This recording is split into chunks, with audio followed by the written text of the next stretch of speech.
Hati-hati, Mas. Iya.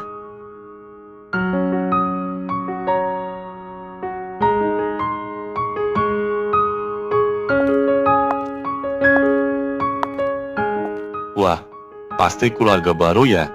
Selamat datang. Nama saya Asep. Tetangga sebelah. Rumah saya ada di ujung sana. Iya Pak, saya Arman. Ini istri saya, Desi. Halo, Pak Asep. Wah, akhirnya rumah ini ada yang menghuni juga. Sudah lama sekali kosong. Kalau butuh bantuan apa-apa, saya siap. Kunci macet, lampu mati, atau mau nitip beli sayur, saya ahlinya. Terima kasih Pak. Kebetulan kami masih banyak yang harus diatur. Pasti nanti kami akan banyak merepotkan Bapak. Jangan sungkan, nanti malam biar saya traktir kopi. Biar akrab. Di komplek ini semua harus rukun. Aduh, kami yang harusnya menjamu Bapak. Ah, lain kali saja. Kalian sibuk. Pokoknya, selamat datang. Oh iya, saya pulang dulu. Istri saya menyuruh saya untuk membelikan minyak. Baik Pak, terima kasih. Alhamdulillah ya, Mas. Tetangga kita baik. Iya, Alhamdulillah.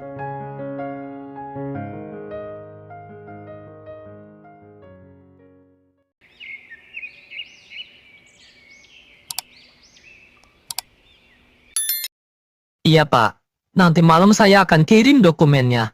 Insya Allah selesai. Iya Pak, terima kasih. Selamat sore.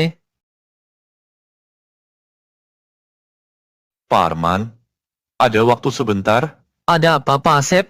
Kelihatannya Bapak panik. Ini, saya ada perlu, dan maaf, agak memalukan. Motor saya mogok di bengkel, butuh ganti spare part. Uangnya kurang 200. Bisa pinjem nggak? Besok pagi saya kembalikan. Saya janji, gajian anak saya nanti malam. Saya akan langsung transfer Bapak. Oh, ya sudah, nggak apa-apa. Kebetulan saya juga lagi pegang 200. Ini Pak.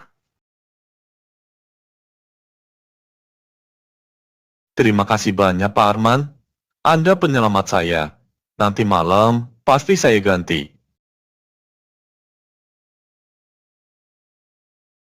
Ada apa, Mas? Pak Asep, pinjam uang untuk bengkel. Besok katanya dikembalikan. Oh,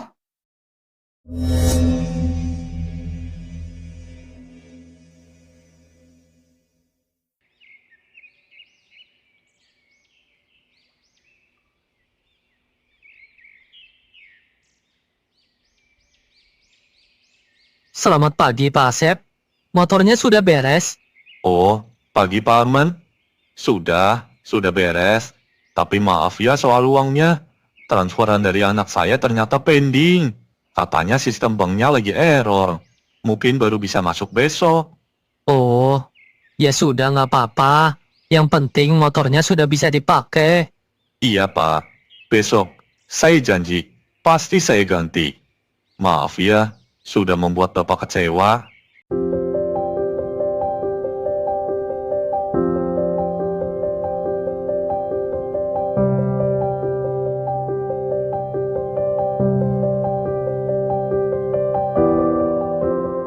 uang 200.000 yang dipinjam Pak Asep belum kembali, Mas.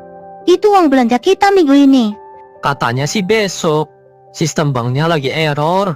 Besok terus. Besok yang mana sih, Mas? Sudah 3 kali besok, Mas. Aku nggak suka ya kayak gini. Rasanya seperti dimanfaatkan. Sabar Des, kita kan baru pindah. Jangan buru-buru berprasangka buruk. Pak, Pak Arman, Pak Arman. Sepertinya itu suara Pak Asep, Mas. Nah kan, apa kata Mas? Dia bukan orang kayak gitu. Ya udah, aku bukain pintu ya.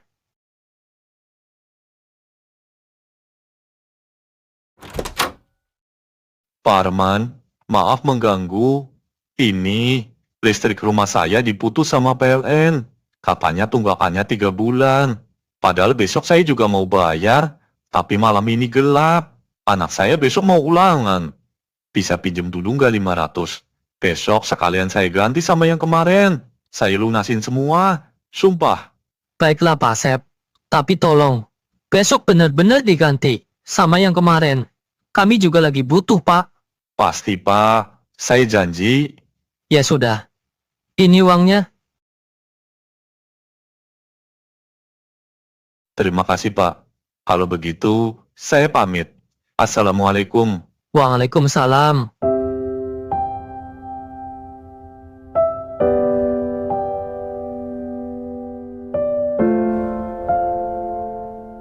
Gimana mas? Dibayar? Boro-boro, malah dia pinjam lagi 500. Oh gitu?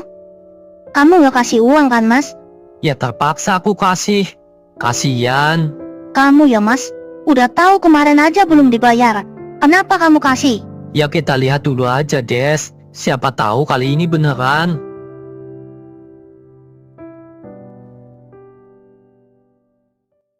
Pak Asep? Pak Asep? Cari Pak Asep ya Pak? Iya Pak, ada urusan. Hah, kalau urusan duit, sabar ya Pak. Itu kebiasaan lama. Pada awalnya ramah, lalu pinjam duit. Sudah setengah komplek yang jadi korban dia. Alasannya selalu sama. Anak sakit, motor mogok, listrik diputus sama PLN, dan lain sebagainya. Kenapa nggak ada yang bilang ke saya Pak? Malu Pak, tertipu sama kelakuannya yang so baik. Saya juga korban dia kok. Tapi hati-hati, dia orangnya licik. Pura-pura nggak di rumah, ternyata ada di dalam. Apa? Jadi kita bukan yang pertama? Ya gitulah. Lihat mas, ini gara-gara sikap so baik kamu. Jadinya uang kita hilang kan? Ya maaf, aku juga nggak tahu bakal jadi kayak gini.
Pak Arman, Bu Desi, ini sedikit kue dari istri saya. Saya minta maaf, terus-terusan merepotkan. Uang pinjaman yang totalnya 3 juta kapan dikembalikan Pak Asep? Sudah 2 bulan. Bu Desi, saya sedang diuji berat, Bu. Usaha saya bangkrut, tapi saya sedang mencari kerja kok. Nanti gajian pertama saya bayar. Saya sumpah di atas kuburan orang tua saya. Sudah Pak Asep, kami nggak butuh sumpah Bapak. Kami butuh uang kami kembali. Minggu depan adalah batas terakhir yang kami berikan. Atau kami akan ambil tindakan. Jangan, Pak. Jangan lapor polisi. Saya bayar. Minggu depan. Pasti. Saya janji. Kamu percaya mas? Enggak. Tapi kita beri kesempatan terakhir. Kali ini benar-benar terakhir.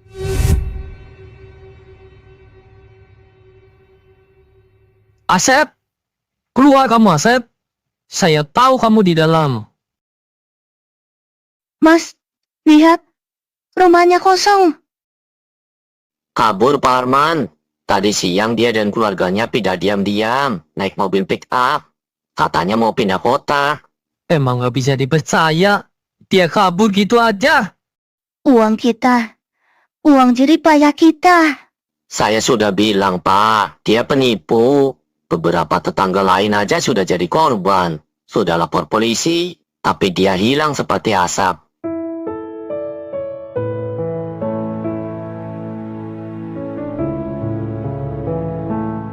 Pak Arman, Bu Desi, tadi saya lihat Pak Asep Apa? Di mana? di pasar. Dia jualan kaos kaki keliling. Kelihatannya sangat lusuh. Saya hampir aja nggak mengenalinya. Dia kembali ke sini. Kelihatannya cuma lewat, tapi kata pedagang lain, dia sekarang hidupnya susah. Tinggal di kontrakan kumuh. Istri dan anaknya sudah pulang ke rumah orang tuanya karena nggak tahan. Karma. Ini adalah karma.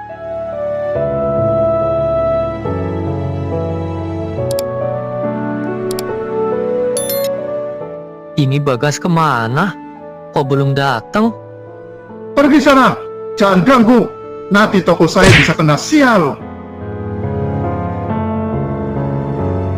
Dasar pemalas. Cari kerja sana yang benar. Orang masih sehat kok.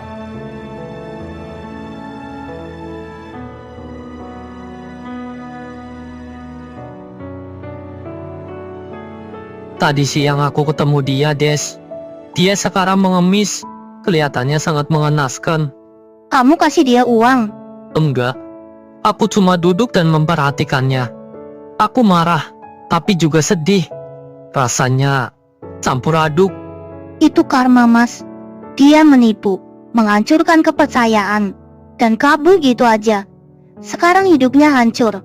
Tapi melihatnya seperti itu, aku juga gak merasa senang.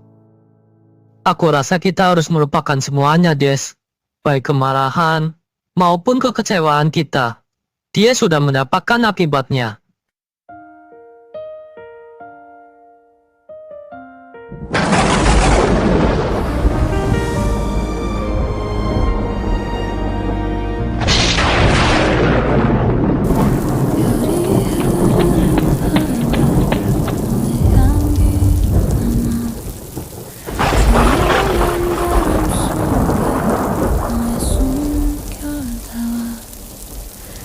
이름 부를 때마다 메아리만 돌아와 어디로 갔니 대답해줘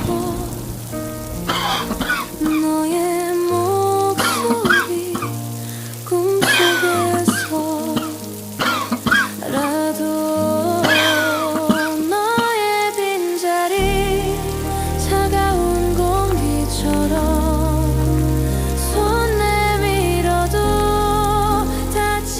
Asep, Pak Arman. Pak, maafin saya, Pak.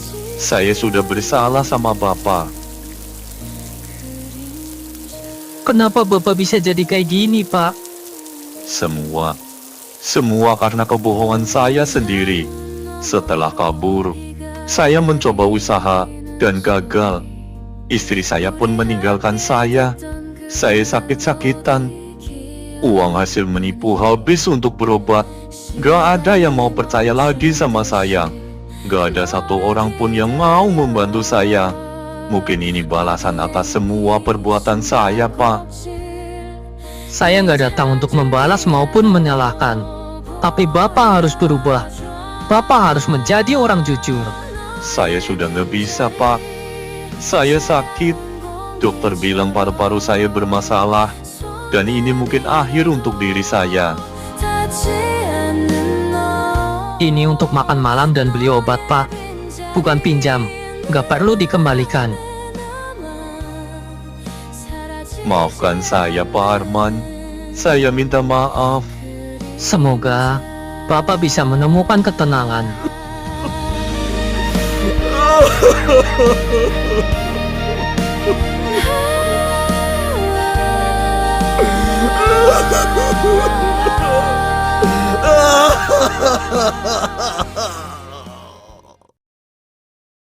Pak Arman, Bu Desi. Ada apa sih, Pak, teriak-teriak? Kayaknya panik banget. Pak Asep meninggal dunia. Tadi pagi di dekat halte. Astaga, Kasihan Pak Asep. Nggak ada keluarga yang datang. Rukun tetangga dan beberapa orang yang dulu ditipu, termasuk saya yang mengurus penguburannya secara sederhana sebagai manusia. Itu tindakan yang terpuji, Pak. Hidupnya adalah pelajaran bagi kita semua. Kebaikan palsu dan penipuan akan berujung pada kehancuran diri sendiri. Karma tidak selalu dramatis, tapi pasti datang.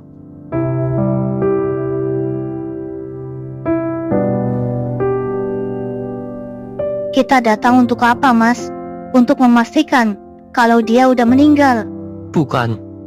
Untuk mengingatkan diri kita sendiri, agar kita nggak menjadi seperti dia, dan agar kita tidak menyimpan kebencian selamanya, juga untuk menutup bab ini dengan damai. Aku paham. Marah kita sudah pergi bersama jiwanya.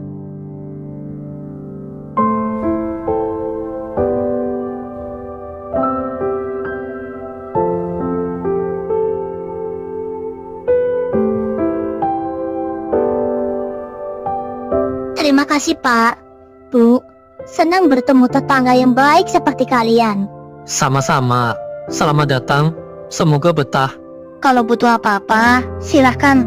Tapi jangan pinjamkan uang kepada siapapun di komplek ini sebelum kenal betul. Baik, Bu. Saya mengerti. Pelajaran dari masa lalu, Des. Nggak perlu pahit, tapi harus lebih bijak. Iya, Mas. Hidup terus berjalan. Kebaikan tulus tidak boleh berhenti karena satu orang jahat. Tapi kita harus menjaganya lebih hati-hati. 어둠 속에 너의 미소 비쳤어. 짧은 순간의 빛 같았어. 손끝에 닿았던 온기 이젠